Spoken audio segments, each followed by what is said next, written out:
Welcome to the Daily Insider here on VegasInsider.com. Kevin Rogers with you here on Wednesday, June 23rd. And normally around this time of year, we'd be talking about the NBA draft and not the NBA Conference Finals, even though the Detroit Pistons did get the number one pick in the draft lottery, in case you missed it last night. And it sets up they'll probably get Oklahoma State star Cade Cunningham with the number one pick coming up in the draft. But besides that, we do have conference finals to go over. Suns now up 2-0 over the Clippers. And also the Eastern Conference Finals begins tonight as the Hawks and the Bucks hook up in Milwaukee, and plenty of baseball to look ahead to, a lot of day games here on this Wednesday. But before we get started with that, let's remind you about the Daily Insider contest. And all you got to do to enter the contest is put your Vegas Insider user ID in the comments section below, along with your best bet for the day, whether it's Major League Baseball, NBA, NHL, WNBA, the Euro 2020. It's got to be, though, before the game. It cannot be a live bet.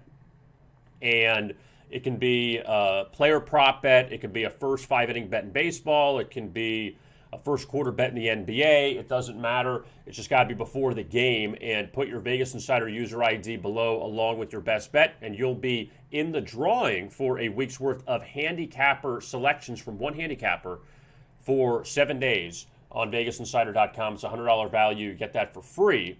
And just put that information below if you are not a part of our community. You do not have a Vegas Insider user ID. That's very simple to get. And it's free. You go to the big yellow register button in the upper right-hand corner. Click on that. Go to free membership. Register now. Click on that. Create a user ID and password, email address, and your first and last name. We'll use an existing email address. And your first and last name. And that way we can get in contact with you in case you are the winner. So that's how you can go about doing that. So let's begin. And the NBA...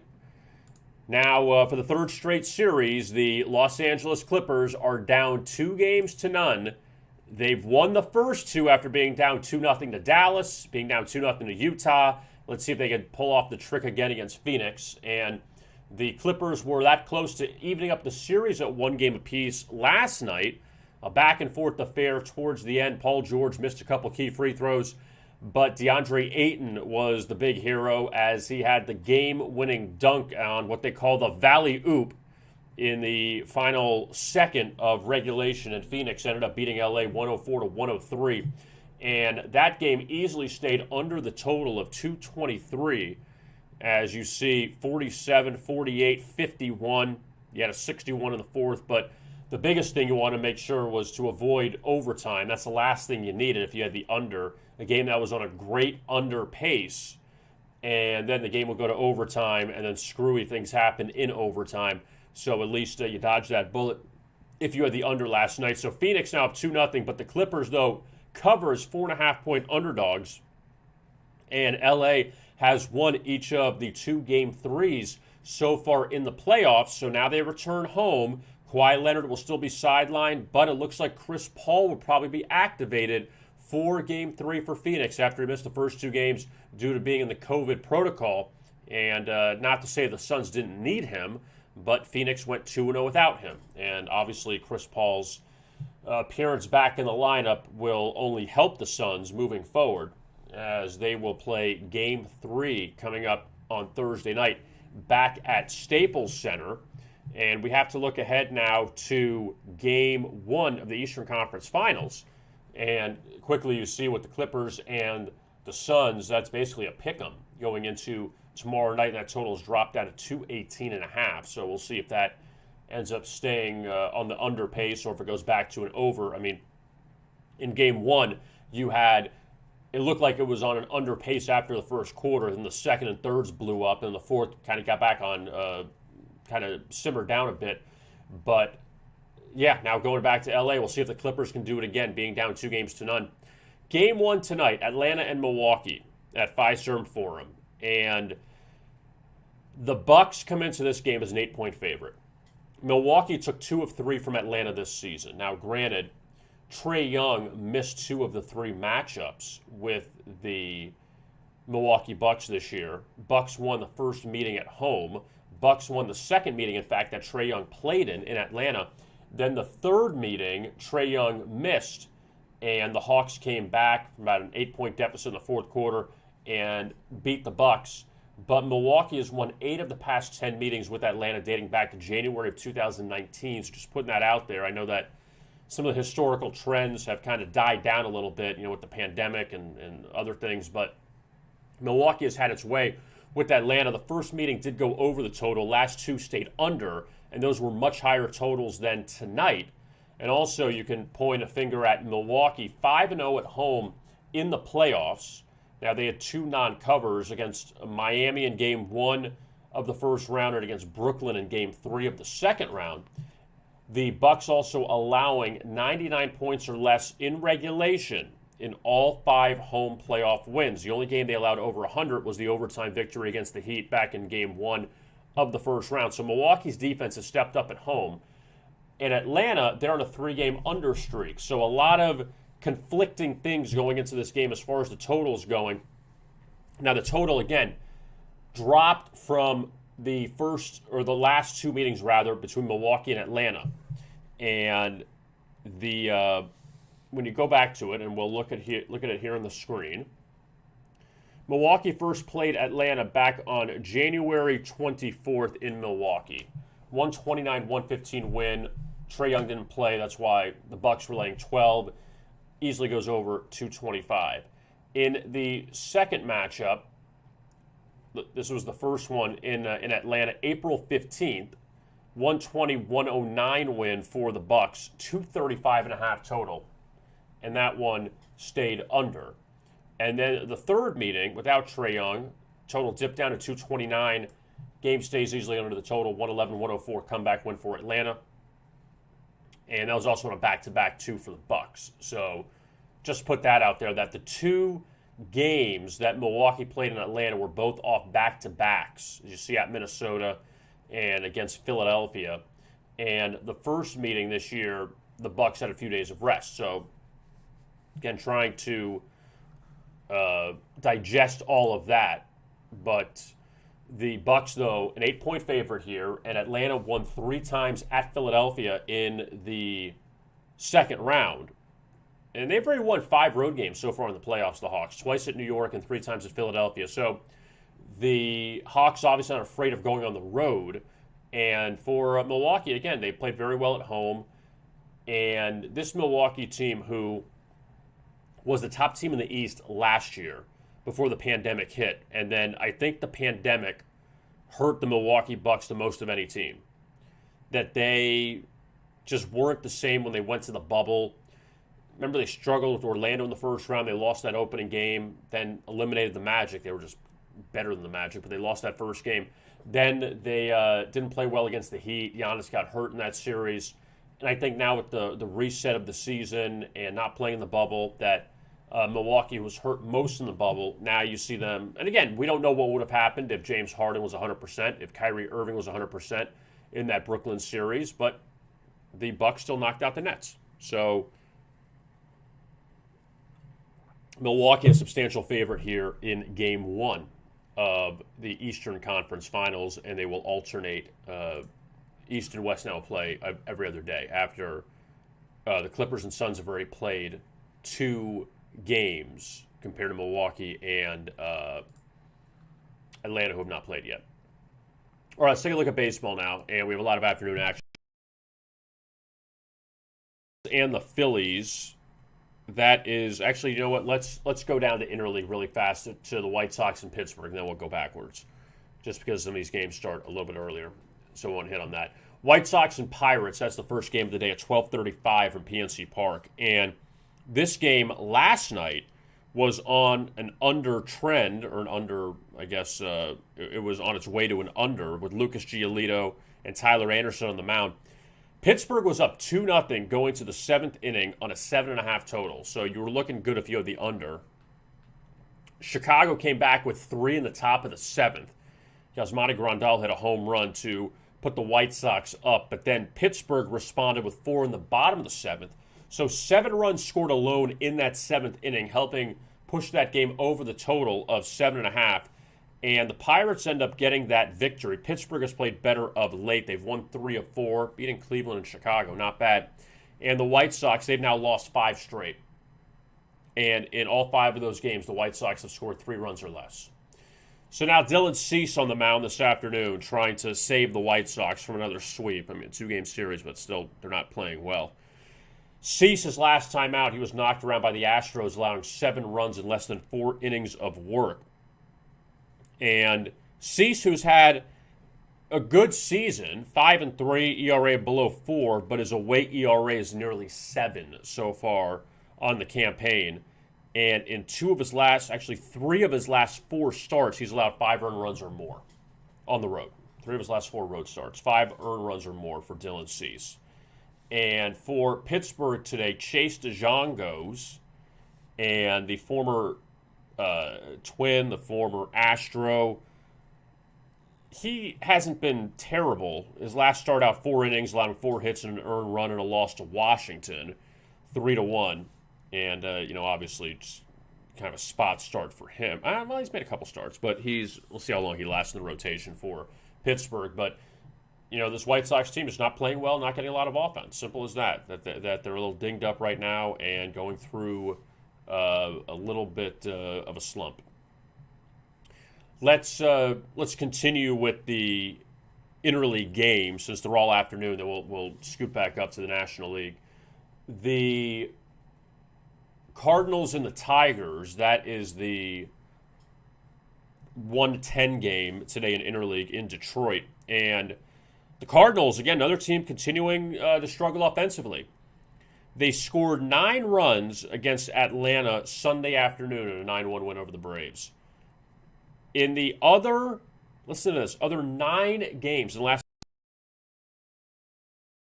the Cardinals have scored in the last 9 games. Paul Goldschmidt with Nolan Arenado, with pretty decent lineup, you would think. They've had their problems this year.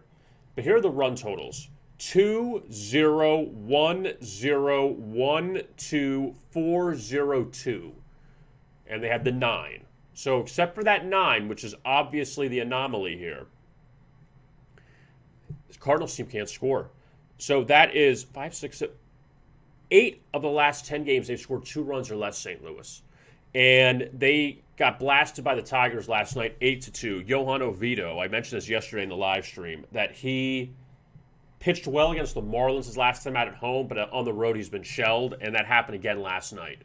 And Detroit, they've won 5 of 8. They're playing better. And this team is given no shot to do anything. They're 31-42, which is not a great record, but actually they've been very competitive, the Tigers. St. Louis is a game under 500. A little higher expectations for the Cardinals, but Cardinals pitching staff is beat up. Jack Flaherty is out, and they just don't have the arms right now. I mean, Adam Wainwright, still decent, but he's up there in age. And today, John Gant, who's had a bit of a roller coaster ride this season, he's got wins over the White Sox and Dodgers as a heavy road underdog where he didn't allow a run, but then he gave up 7 runs to Cincinnati. He gave up 5 runs in less than 2 innings to the Cubs, on 1 hit, in fact. So he hasn't had great numbers as far as from a consistency standpoint, but Gant's ERA is still below 4.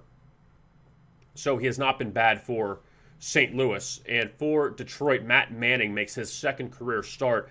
He wasn't bad his first start against the Angels, but he ended up losing that one 7-5. And he'll take the mound again today, and St. Louis a short favorite. But again, the Cardinals, they've lost 4 or 5. They've been bad on the road. And, a hard team to trust right now.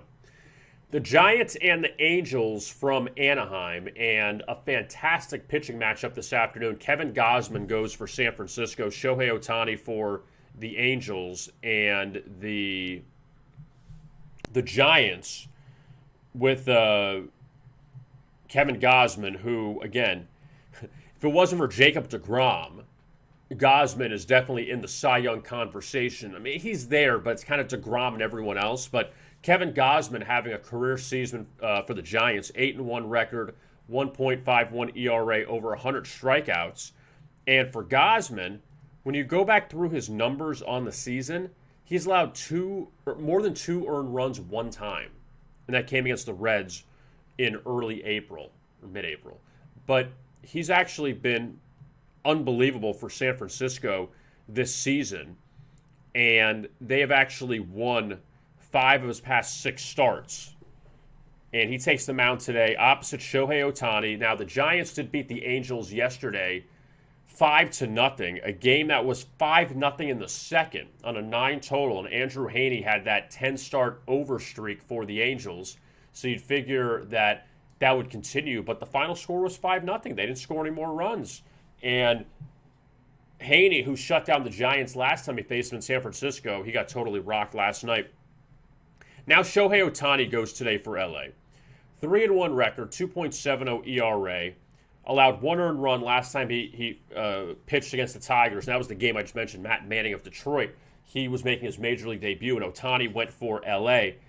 And Ohtani now has hit the over in back-to-back starts after he went through a long under streak. But this one basically a pick-em. And, San Francisco short favorite. And total of 8. That's going to be field on the mound. And the Mariners, another win last night. That's now 5 in a row. They win 2-1 over Colorado. And I would have thought, or I did think, that Seattle would have a letdown after the 4-game sweep of Tampa Bay. They had the walk-off grand slam on Sunday, but that wasn't the case. They pitched well. Chris Flexen, another good start for him. Kyle Freeland wasn't bad for the Rockies. He's been terrible this year, but he pitched well for the Rockies last night. But Seattle now has won 5 straight, and the Mariners actually improved to 24-15 at home. So it's a really good job by the M's. Colorado fell to 5-28 on the road. German Marquez, he goes today for Colorado. And just to let you know, the home-road splits for him, it's unbelievable. He's been really good at home. He beat the Brewers last time out, 6 innings, 1 hit, doesn't allow a run. In fact, his last 4 home starts, he's allowed 2 earned runs. On the road, though, Marquez has an ERA of 5.74. He's 0-5 away from Coors Field. Gave up 9 runs and 12 hits in 5 innings when he faced the Reds in his last road start. So Marquez has been awful on the road this season. He's got a bad daytime ERA as well. Justice Sheffield has not been anything to write home about. The Mariners have had a lot of good pitching performances during this stretch, not from Justice Sheffield. Gave up 5 runs against Detroit, gave up 7 runs against Minnesota in a total of 9 innings. So you wonder if he's going to get back on track. And Sheffield has actually seen the over hit in 5 of his past 7 starts. But you're expecting Colorado's offense to wake up on the road, where it's been dormant this year. They have 5 road wins. We're almost towards the end of June, and they have 5 road wins. The Marlins and the Blue Jays tonight. That's the final interleague game. And you should have a really good pitching matchup here with Robbie Ray and Trevor Rogers. And 7.5 total in Miami. Marlins got an early home run last night, but then the Blue Jays tied it, and then they took the lead in the 9th inning on an RBI double. And Toronto actually snapped a 5-game series opening losing streak. They had lost 5 straight game ones, and they broke that streak last night, 2-1 win over the Marlins. They're now 3-0 against the Marlins this season. They've won 3 straight overall. And the Marlins, it's about feast or famine. They scored 10 runs on Friday against the Cubs, 11 on Saturday against the Cubs. They got shut out on Sunday. In Miami's last 5 losses, they've scored 1-0, 0-1, and 2. So it's either getting a lot of runs or nothing. They're not winning games 2-1, the Miami Marlins. It's just not happening. Now, Trevor Rogers has been terrific for Miami this year. 7-3 record, 1.87 ERA. And you have him and Sandy Alcantara at the top of that rotation, but you got to win games too. Rogers, his last 4 starts, actually, let's rewind it. His last 8 starts, he's given up 1 earned run during that stretch 6 times, and the other 2 gave up 2 earned runs. So he's pitching very well for Miami. And Robbie Ray, who actually beat the Marlins last time he faced them earlier this season in Dunedin. He's trying to bounce back. Ray gave up 2 runs in 4 1/3 against Baltimore's last time out as a $2 road favorite. And now, obviously, you see him as a short favorite on the road, which says a lot that Trevor Rogers has pitched as well as he has. He's still a home underdog against this Toronto team. And again, the Marlins pitched well last night. Alcantara pitched well. They just couldn't get the offense going. Alcantara got pulled going into the 9th inning, and then it totally fell apart for the Marlins. Let's scroll up now. Let's go to the National League action, and I guess we saved this one for a little bit. Nationals and the Phillies from Philadelphia at 105. And the circus show that, in case you missed it last night, if you're watching the NBA or the NHL and you didn't see the highlights of it, Max Scherzer returns to the mound for Washington, and obviously when he returns to the mound, the Nationals have a good chance of winning. They've started this a few days ago, the umpires checking the pitchers kind of randomly at the end of innings to see if they have any of that sticky stuff and if they have any illegal substances on them, to doctor baseballs, and for the most part, everything's been fine. Scherzer was checked once, okay. He was checked twice, okay. And then Phillies manager Joe Girardi wanted Scherzer checked again, and Scherzer was like, he threw his hat off, he took his belt off, all this other stuff. And Scherzer, when he left the game, he had this big stare down of Joe Girardi, and Joe Girardi's like, do you want to go? And if I'm like, Scherzer, I know he doesn't want to fight, but like, okay, let's go. You're the one that's starting this whole thing. It's not really the umpires are following the rules to try to get this thing cleaned up. But then Joe Girardi's saying, how many times are you going to check the guy? How many times are you going to check him? Just because you can't get any hits off him, and because in Joe Girardi's tenure as the manager of the Philadelphia Phillies, they're under 500, you got to chill out a little bit. So we'll see how long this lasts now. And Girardi got ejected last night from the game, which he should have been because he was being a reasonable jerk about everything. But the Nationals ended up winning 3-2, so that's another series opening under for Washington. They've been great in the series openers and series closers as far as unders this year. And Washington now, all of a sudden, they have won 8 of 9. So the Nationals coming back to life inside the National League East, 34-36. Phillies also at 34-36. And now, today, Eric Fede, who has been a great under pitcher for the Nationals this year, 1-8-1 to the under, or 8-1-1 to the under, I should say. Get it correct that way. Fede, his last 3 starts, he hasn't allowed a run. Went 7 scoreless innings against the Mets, 5 scoreless innings against San Francisco, 7 scoreless innings against Arizona. So Fede has looked good of late. He's been a great under pitcher. He goes for Washington, and the last time he faced the Phillies, he actually lost to them at home 6-2 back in early May. Vince Velasquez counters for the Phillies today, trying to get Philadelphia on track. They've lost it's 5 of 7 now they're at. And Velasquez lost against the Giants last time he faced them, or his last, his last trip to the mound. And Velasquez this season has not, actually he did face Washington, a 12-6 win back in early June at Citizens Bank Park. 4 innings, allowed 3 earned runs. And this one basically a pick-em, but I don't know how much Joe Girardi is going to try to complain about the sticky stuff today. So we'll see. Milwaukee and Arizona, that's at 3:40 out of Chase Field, and the Brewers going for the series victory over the Diamondbacks. So Arizona could not make it 2 straight wins. They won on Monday to snap a 17-game skid, and then they got shut out last night. So the win was fun while it lasted. But you know what? Phoenix has the Suns, so they're okay if the Diamondbacks are terrible. The Brewers will throw out Brandon Woodruff today after he had his worst start of the season against Colorado last time out, allowed a grand slam in the first inning, 7-3 loss to the Rockies, 5 earned runs in 5 innings of work.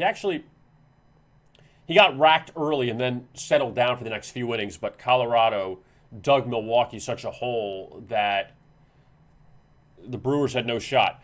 But I want to throw this number out at you, which I think is a very cool number going into today's game.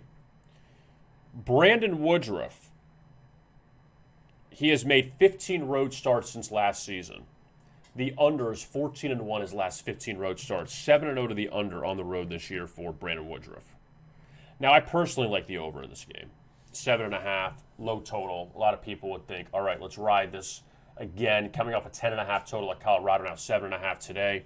And Milwaukee, the offense got going a bit last night against Arizona. Caleb Smith is actually coming off a really good start against the Dodgers. And young guys, I don't want to think they're going to have two good starts in a row. I think that Caleb Smith may get knocked around today by the Brewers, and if Arizona can get even a run or two, that can be enough for the Brewers and Diamondbacks to get the over. Braves and Mets from Citi Field, and New York more pitching problems as Marcus Stroman got hurt last night, hip injury, so they're going to see how he is. Obviously, a situation with DeGrom, even though he's going to make his next start apparently, but you know, he's still had his issues as far as trying to stay 100% healthy. I mean, he has no issues on the mound. He's been record-setting this year for New York, but still got to monitor DeGrom. But Stroman left in the second inning last night, so the Mets are running out of arms. They can't go to Noah Syndergaard. He's not ready yet. Carlos Carrasco's not ready yet. So it's the David Peterson show, Gesselman, Taijuan Walker, and tonight, Tyler Miguel, I guess that's how you say his name, he's making his Major League debut for New York opposite Kyle Wright. Now, the Mets and the Braves have played three low-scoring games. 4-2, the opener on Monday of that doubleheader did go over the total. It was a low total of 4.5. Then the Braves blanked the Mets 1-0 in the nightcap, and then the Braves behind Charlie Morton last night won 3-0, and Morton has been exceptional his last two starts. So New York's offense letting them down again. But the big thing here is that, I mentioned this before, the Mets, though, at home in the last, I'd say probably 15 games, we talked about this yesterday, they've allowed more than 3 runs one time, and that was against the Padres 2 weekends ago with that Fernando Tatis grand slam where that was a 2-1 game late, and then the Padres had a huge inning against the Mets bullpen. But the Mets have pitched very well. Now we'll see what Miguel has. Miguel, we'll find out his name tonight as far as how you pronounce it. Kyle Wright, he takes them out for Atlanta, and this Braves team, since getting knocked around by the Red Sox last week, they've allowed 0-0-4-0-9-1-0. So they had one bad game against St. Louis, but besides that, the pitching staff has pitched very well. Dodgers and the Padres tonight. That's the nightcap in baseball. And San Diego, you know what? Got to give this team a lot of credit because this year, there's not a lot of fear against this Dodger team. LA took the first 2 meetings. Remember, Dodgers knocked the Padres out of the playoffs last year. LA took the first 2 meetings in San Diego this year. Padres rallied back in the finale at Petco Park on that Sunday. So since LA won the first 2 games, San Diego is 6-1 the last 7 meetings with LA. That's very, very strong, and that's a very good message that the Padres are sending to the Dodgers. Even though San Francisco is still playing well, they got to worry about them, the Padres and Dodgers. Now, tonight, Trevor Bauer goes for LA. And Trevor Bauer, who has pitched well on the road but hasn't had a lot of luck on the road. That's the thing. Has been on the losing side as far as, or no decision side on some bullpen meltdowns. The Dodgers this season in Trevor Bauer's, his road starts this year,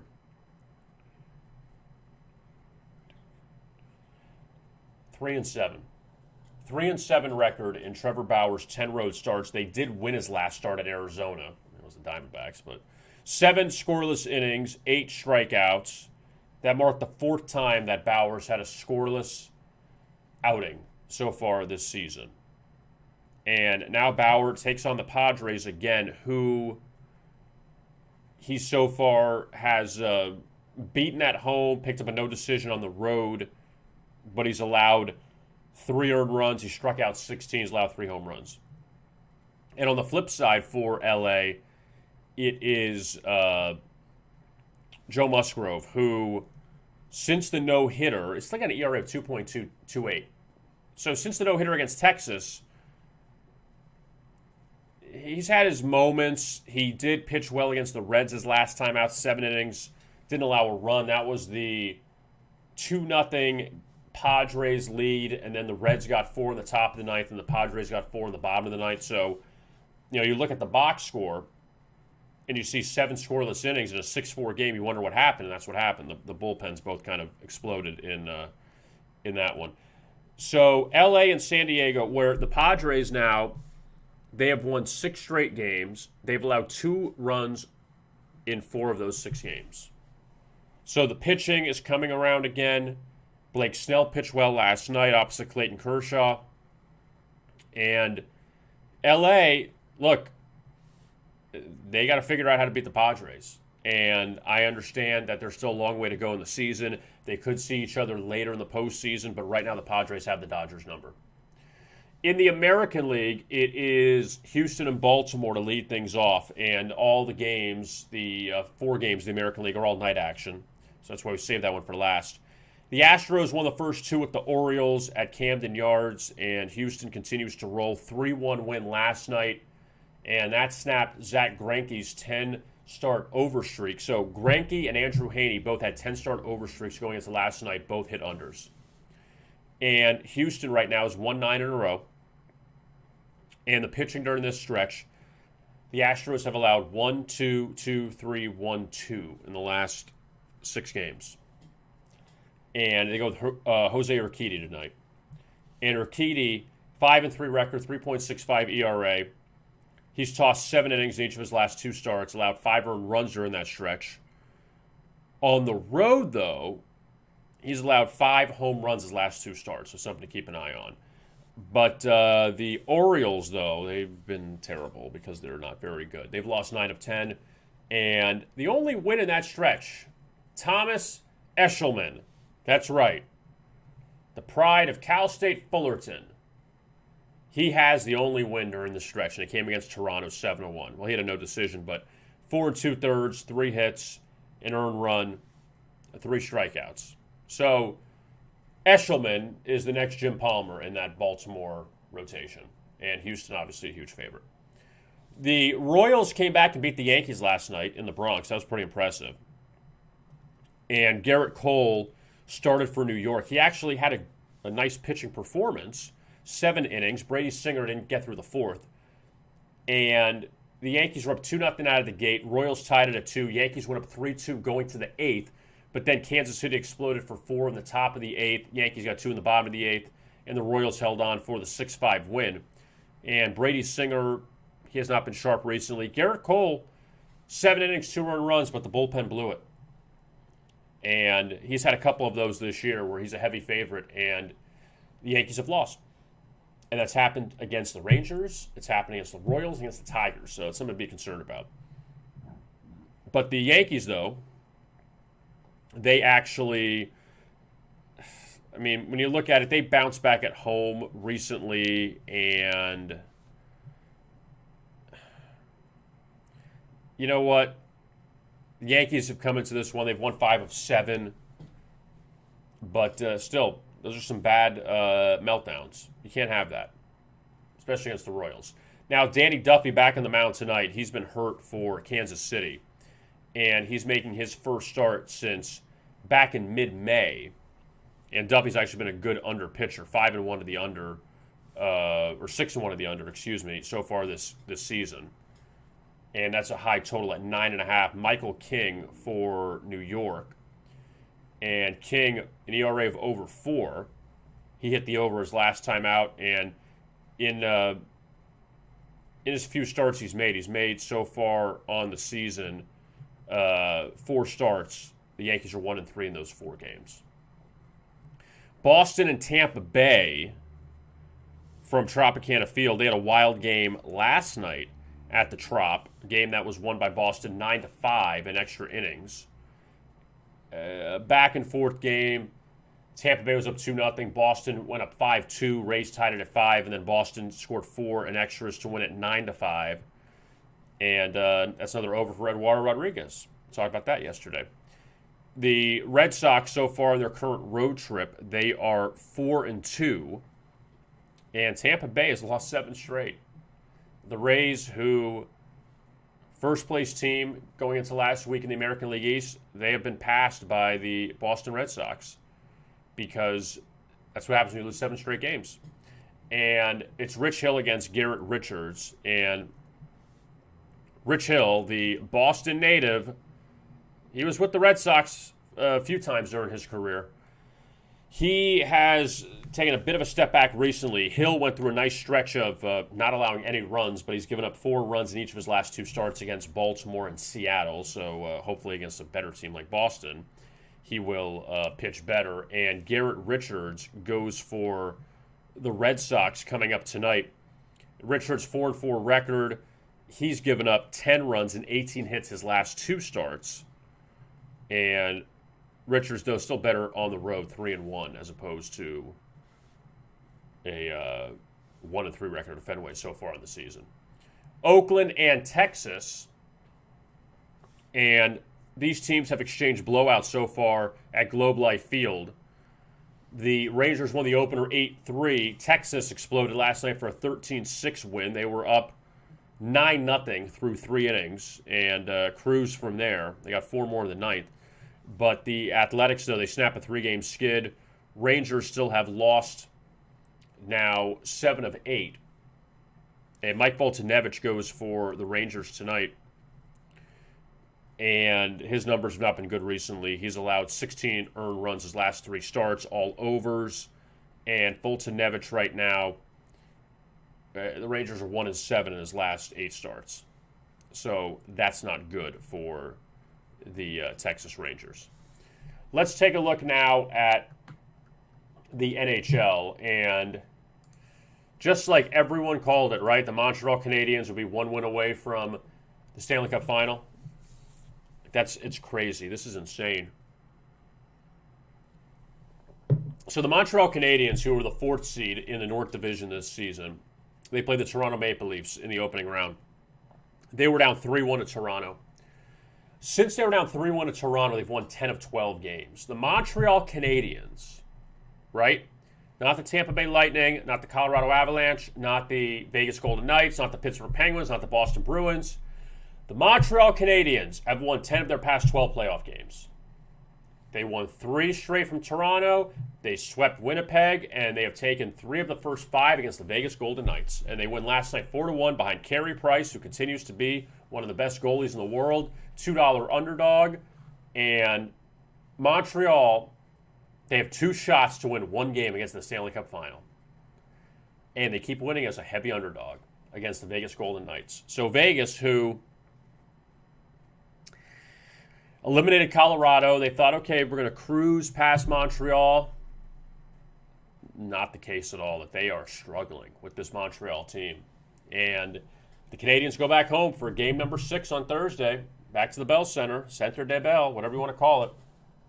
And it's impressive. It's a really great story, even though I think we're all waiting for the Golden Knights and the Lightning to hook up in the Stanley Cup final. Hey, Canada has not seen a Stanley Cup winner in a long time. So no matter who you are in Canada, I'm sure you are pulling for Montreal to get that Stanley Cup. Tonight, you got the Game 6 between Tampa Bay and the Islanders after the Lightning crushed the Islanders last time out 8-0. And Tampa Bay can close it out tonight on the road. And Tampa Bay, I think, will close it out just because they've finished off these other series against the Panthers and the Hurricanes. And New York, for as good of a job as they did against Pittsburgh and Boston the first 2 rounds, I think that their time is up. And Tampa Bay will be waiting for the winner of Vegas-Montreal. Again, this is exactly what we called, right? Lightning and Canadiens in the Stanley Cup final before it all started. But we'll see. We shall see. I want to remind you about our handicapper picks you can purchase at VegasInsider.com. Go to, under any of the tabs up here, buy picks, Major League Baseball, NHL, NBA, and you can purchase picks from our handicappers. $29.95 per handicapper, and you can select whoever you want. And if you go down to the expert picks, $39.95 per handicapper. And what that is, it's only one play, but it's the best play of the day from the handicapper. Pay after it wins, $39.95. So if you purchase this and it's a winner, you pay the $39.95, but also you're given a winner. If it's a loser, you pay nothing. Simple as that. So that's the guaranteed pick. And that's only one selection from our handicappers, our best pick of the day. You can find that for Major League Baseball, NBA, NHL, and that's what you got. Now, also Euro 2020 continues today. You can check out the predictions from Toby Maxstone Smith. And also the Travelers Championship begins tomorrow after the exciting U.S. Open this past week. So we got all that. And also Summer Olympics betting odds. So the Olympics getting closer. And we've seen that the men's basketball team filling out their roster. But you can find out those betting odds as well on our homepage at VegasInsider.com. Again, want to remind you about the Daily Insider Contest, where you can see if you can win the prize, which is a week's worth of handicapper picks. One handicapper at VegasInsider.com. You get 7 days worth of their picks. And all you got to do is put your Vegas Insider user ID in the comments section below, along with your best bet of the day, whether it's Major League Baseball, NBA, WNBA, NHL. But it's got to be before the game. It cannot be a live bet. And it can be a side, a total, a player prop, first 5-inning bet, first period bet in the NHL, first quarter bet in the NBA. It's up to you. And if you win your bet, then you will be in the drawing for a week's worth of handicapper picks from one of our handicappers of your choosing. 7 days, $100 value for free. And if you do not have a Vegas Insider user ID, it's very simple to get. Go to the big yellow register button in the upper right-hand corner. Click on free membership, register now, create your ID and password, put in your email address, first and last name, so we can get in contact with you, and you'll be all set to go. So you'll be part of our community. And also, it would be greatly appreciated if you liked and subscribed to our videos as well on our YouTube channel. So that is the latest Daily Insider. I am Kevin Rogers. Thank you so much for tuning in. And if you joined us late, you can always find the replay on our homepage. So that's there in case you jumped in a little bit late. But we're on every day at noon Eastern time from Monday through Friday. I am Kevin Rogers. Thank you so much for watching. And as always, best of luck with your bets.